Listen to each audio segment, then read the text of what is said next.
I have Aaron Rodgers possibly winning the MVP again. And because here's my thing. If the Jets make a deep playoff run, please tell me a more valuable player to any team in the NFL besides Patrick Mahomes. That team didn't even make the playoffs last year with the quarterback situations that they had.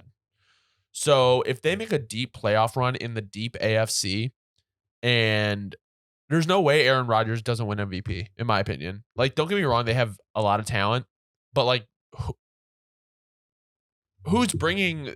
And I know MVP is technically a regular season award, but please tell me, like, who's more deserving? Like, unless like Justin Fields brings the Bears to like 12 wins, which won't happen. But that would be crazy. It won't happen. But like, I don't know, man. Like, this was kind of like all in for the Jets, and it kind of felt like if they don't do it this year or next year, it's kind of like it was kind of a fuck up.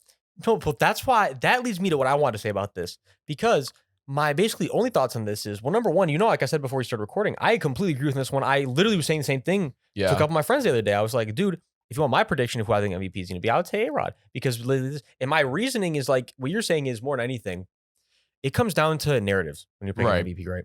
When we know the narrative around the fucking Jets right now, it's the Big Apple, and A-Rod came and we're on Hard Knocks, and it's all this media coverage around them. And I'm not hating, let me be clear, but you get my point, is that there's a lot of coverage around them. A-Rod is the guy that's going to come save this franchise. The Jets desperately need these wins in the playoffs. They need an appearance. All this, right?